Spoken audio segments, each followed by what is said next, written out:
Бұл лапка брелок өте тез тоқылады. Баршаңызға сәлем, есімім Ұлпан, арнама қош келіпсіз. 5-ші күнгі бастамам алдарыңызда. Бұл менде болашақ лапка брелок, яғни қызыма арналған сөмкесіне тағып қоятын. Бұрын соңды мен ойыншық тоқып көрген емеспін. Маған өте қызық болды және бұл ой маған аяқ асты келді.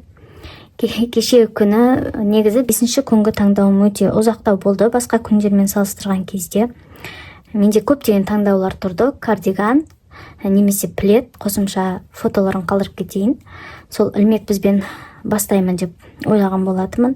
Бірақ аяқ асты осы ұйықтар алдында ойланып жатып, осы лапка ойыншығы есіме түсті. Бірден Pinterestке кіріп, лапка тоқылудың схемасын қарап жатып, брелокқа көзім түсті. Содан бірден осы брелокты тоқимын деген шешімге тоқтадым. Өзіме де қызық және де қызыма өте қатты ұнайды. Бұл жерде мен қолданған жіп полухлопок Yarnart джинс жібі. Осындай әдемі лимон түсті алғым келді. Бұл түстің сары түсінің ең ашық әдемі түсі. Бұл жіптен мен жазда тапсырысқа сетка тақия тоқыған болатынмын. Сол артылған. Және мен осы лапканың негізгі денесін осы түсті қолдануды жөн көрдім. Былайша айтқанда мысықтың табаны және байқасаңыздар, осы саусақтың астыңғы ішкі бөліктерін осындай Alize Puffy жібін қолдандым. Қазір көрсететін боламын. Өте тез тоқылады екен. Бүгін бітеді, бірақ видеода енді толық нұсқасын шығара аламын ба жоқ па білмеймін. Бұл екі беті де бірдей тоқылады, айырмашылығы тек осы Puffy жібі қолданыста екен.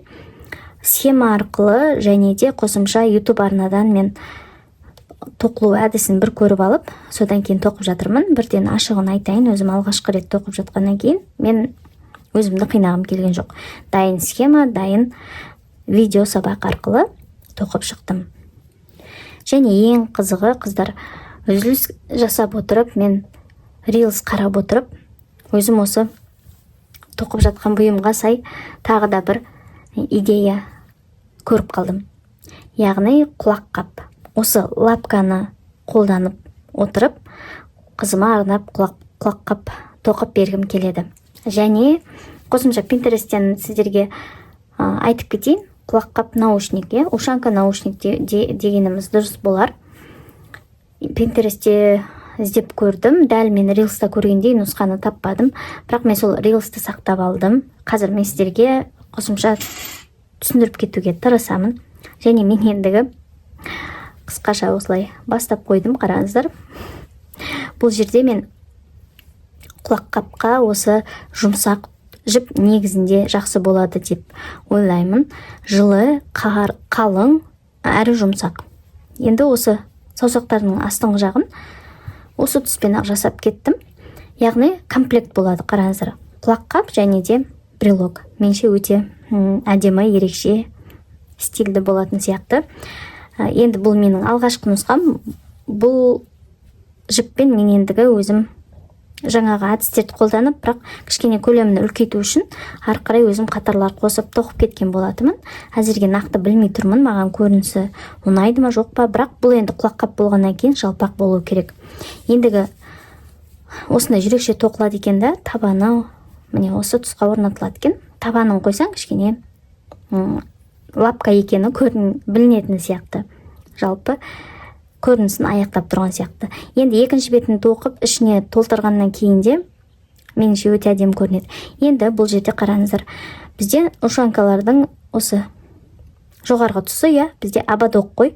Сол ободоктың сыртын орап тоққан. Ал мен көрген видеода ол жерде ободок емес, жай ғана осы жіппен тоқылып, астыңғы жағынан байланатындай көріністе жасалған екен. Маған өте қатты ұнады. Және соны тоқып көруге асықпын. Былайша айтқанда, бүгінгі бастамам менікі толық импровизация десем болады. Барлығы аяқ асты тоқу барысында келген идеяны іске асыруға асықтым. Қолданып жатқан жіпті айттым. Бұл Yarnart джинс болса, бұл Alize Softy жібі, қателеспесем, Softy Plus. және ілмекпіз 3,5 мм. Екі лапканы да осы бір өлшеммен тоқыдым. Мысық табаны, қазақша. Осымен бүгінгі 5-ші күнмен мен өзіме тастаған челленджді аяқтаймын. Барлығы 5 күнге созылды және де бір тематикада жасауға тырыстым. Бір-біріне сай келетіндей, логикаға жақсы орналасатындай және барлық үлгіні ілмекпізбен алып шығуға тырыстым. Өзіме қатты ұнады. Бірінші күні мен косметичка бастадым, екінші күні кардиган, үшінші күні үйге, интерьерге, төртінші күні аксессуар, бесінші күні қосымша аксессуар деуге болады, сөмкеге брелок және де құлаққап. Осындай әдемі баланспен мен 5-ші күнгі видеоны да аяқтаймын. Назарыңызға рахмет, пайдалы болсын. Егер арнама әлі тіркелмеген болсаңыз, тіркеліп, тоқымаға қызығатын досыңызбен бөлісіп кетуіңізді сұраймын. Қазақ арнасының дамуына қосатын үлесіңіз деп біліңіз. Алдын ала рахмет айтамын. Енді кезекте нәтижелермен бөлісуім керек. Ол видеоны мен жексенбі күнге жоспарлап отырмын. Көремін, демалыс сенбі күні менде осы бастамадан кейінгі қозғалыс бар ма жоқ па түсіруім керек. Сенбі күні егер мүмкіндік болса, өйткені сенбі бар демалыс және барлығы үйде, мүмкіндік қандай болатынын әзірге білмеймін, бірақ түсіріп қалуға тырысамын және жексенбі күні ұсынсам деген жоспарым бар. Тіпті болмай жатса, дүйсенбі күні шығып қалуы мүмкін нәтижесі. Қосымша айта кетейін, этножилет дайын деуге болады. Барлық бөліктері дайын, тек қана булап біріктіру ғана қалды. Ол келесі аптада, енді мүмкін келесі аптаның сейсенбі күні шығып қалатын шығар жилеттің толық нұсқасы. Осымен назарыңызға рахмет тағы да. Келесі сабақта кездескенше сау болыңыз.